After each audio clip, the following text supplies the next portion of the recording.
হেফাজতে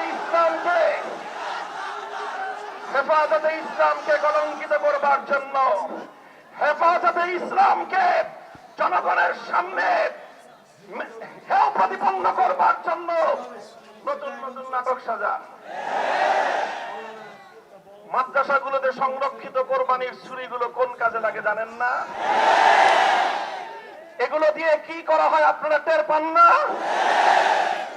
আপনারা কোরবানির চামড়া নিয়ে যা তামাশা শুরু করেছেন, আগামী দিনে কওমি মাদ্রাসার ছাত্ররা রাষ্ট্রকে বিনামূল্যে কোরবানির দিন যে সার্ভিস দেয় সেটা হয়তো বন্ধ করে দিতে হবে। তখন হয়তো আমরা কোরবানির ছুরিগুলো সংরক্ষণ করব না।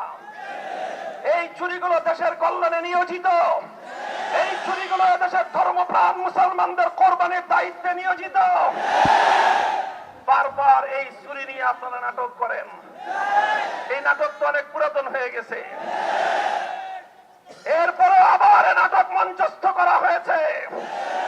কারা করলো জানতে চাই, মুখ উন্মোচন করতে হবে। মিডিয়া কর্মীদেরকে একটা কথা বলবো, মিডিয়া অনেক শক্তিশালী আমরা মানি। মিডিয়া আজকে বাংলাদেশ নয় সারা পৃথিবীকে নিয়ন্ত্রণ করে সেটাও জানি। মিডিয়ার কর্মীদেরকে বলবো, মিডিয়াগুলোকে লক্ষ্য করে বলবো, আপনারা যতই প্রভাবশালী হন, যতই শক্তিমান হন, পরিবেশ পরিস্থিতিকে যতই নিয়ন্ত্রণ করেন, মনে রাখবেন আল্লাহর চেয়ে শক্তি আপনাদের বেশি নয়। ইসলামের বিপক্ষে আপনারা আপনাদের অবস্থান গ্রহণ করছেন। আপনারা ব্রাহ্মণবাড়িয়ায় সরকার দলীয় সন্ত্রাসী এমপির বিরুদ্ধে রিপোর্ট করতে পারেন না।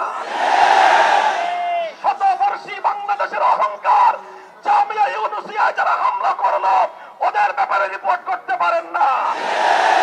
যারা আমার মায়ের বুক খালি করলো, আমার ভাইদেরকে হত্যা করলো, তাদের মুখ উন্মোচন করতে পারেন না। আপনারা পারেন হেফাজতে ইসলামের কল্পিত তাণ্ডবের কাহিনী রচনা করতে। আপনাদেরকে অনুরোধ করি 2013 সাল থেকে তো চেষ্টা করছেন হেফাজতে ইসলামকে মাইনাস করবার, হেফাজতে ইসলাম সম্পর্কে জাতির কাছে নেগেটিভ তথ্য উপস্থাপন করবার। কি হয়েছে? আপনারা যত চেষ্টা করছেন, ওয়ামাকারু ওয়ামাকার আল্লাহ, আপনাদের সকল অপচেষ্টার জবাব দিচ্ছেন আমার আল্লাহ। আপনাদের কাছে টেলিভিশনের পর্দা আছে, আমাদের কাছে 3.5 লক্ষ মসজিদের মিম্বার আছে।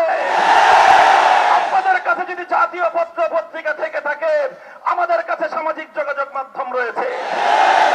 জনগণকে আগের দিনের মতো এত বোকা ভাববেন না। বলবো বস্তুনিষ্ঠ সংবাদ পরিবেশন করেন। ব্রাহ্মণবাড়িয়ার মিডিয়ার কর্মীরা কেউ ভুলক্রমে হয়তোবা আবেগের বশবর্তী হয়ে কোন গ্রামের কেউ, পল্লীগায়ের কেউ না চিনে না বুঝে হয়তো প্রেস ক্লাবে অথবা 2-1 সাংবাদিকের উপর কোন ধরনের তারা ভুল আচরণ করে থাকতে পারে।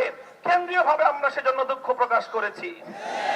আমাদের কথা আপনাদের ভালো লাগলো না, আপনারা হেফাজতকে বয়কট করার সিদ্ধান্ত নিলেন।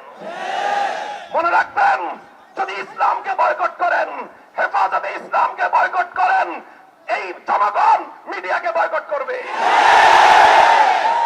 আমরা চাই মিডিয়া অতীতেও যেমনি ভাবে দেশ জাতি গঠনে গুরুত্বপূর্ণ ভূমিকা পালন করেছেন, সরকারের সমালোচনা করুন। সরকার দায়িত্বশীল মহল, সরকারের সমালোচনা করে সঠিক পথ দেখান। সরকার যেন জনগণকে